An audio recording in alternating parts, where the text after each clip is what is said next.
ಗೃಹ ಸಚಿವರ ತವರಲ್ಲಿ ಇಲ್ವಾ ದಲಿತರಿಗೆ ರಕ್ಷಣೆ? ಹೀಗೊಂದು ಅನುಮಾನ ಸೃಷ್ಟಿಯಾಗಿದೆ. ಯಾಕಂದ್ರೆ ಶಿಕ್ಷಕ ಮತ್ತು ಆತನ ಗುಂಪು ದಲಿತ ಗ್ರಾಮ ಪಂಚಾಯತ್ ಸದಸ್ಯನಿಗೆ ಅಮಾನವೀಯವಾಗಿ ಥಳಿಸಿದ ಘಟನೆ ನಡೆದಿದೆ. ಜಟ್ಟಿ ಅಗ್ರಹಾರ ಗ್ರಾಮ ಪಂಚಾಯತ್ ವ್ಯಾಪ್ತಿಯಲ್ಲಿ ಈ ಘಟನೆ ನಡೆದಿದೆ. ಮೇಲ್ಜಾತಿಯ ಶಿಕ್ಷಕ ರಾಜಶೇಖರ್ ಮತ್ತು ಅವರ ಗುಂಪು ಸೇರಿ ದಲಿತನ ಮೇಲೆ ಹಲ್ಲೆ ನಡೆಸಿದ್ದಾರೆ. ಸಮಾಜ ಸೇವಕ ಗ್ರಾಮ ಪಂಚಾಯತ್ ಸದಸ್ಯ ಮಂಜುನಾಥ್ ಹಲ್ಲೆಗೊಳಗಾದ ವ್ಯಕ್ತಿ. ಎದೆಗೆ ಬಲವಾದ ಏಟು ಬಿದ್ದ ಕಾರಣ ಮಂಜುನಾಥ್ ಅವರನ್ನು ಆಸ್ಪತ್ರೆಗೆ ದಾಖಲಿಸಲಾಗಿದೆ.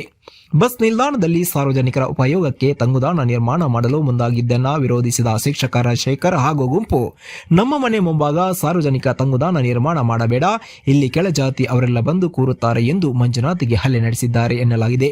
ಶಿಕ್ಷಕ ರಾಜಶೇಖರ್ ಕೊರಟಗೆರೆ ತಾಲೂಕು ಕುರಂಕೋಟೆ ಸರ್ಕಾರಿ ಶಾಲೆಯಲ್ಲಿ ಮುಖ್ಯ ಶಿಕ್ಷಕನಾಗಿ ಕಾರ್ಯನಿರ್ವಹಿಸುತ್ತಿದ್ದಾರೆ ಎಂಬ ಮಾಹಿತಿ ಸಿಕ್ಕಿದೆ.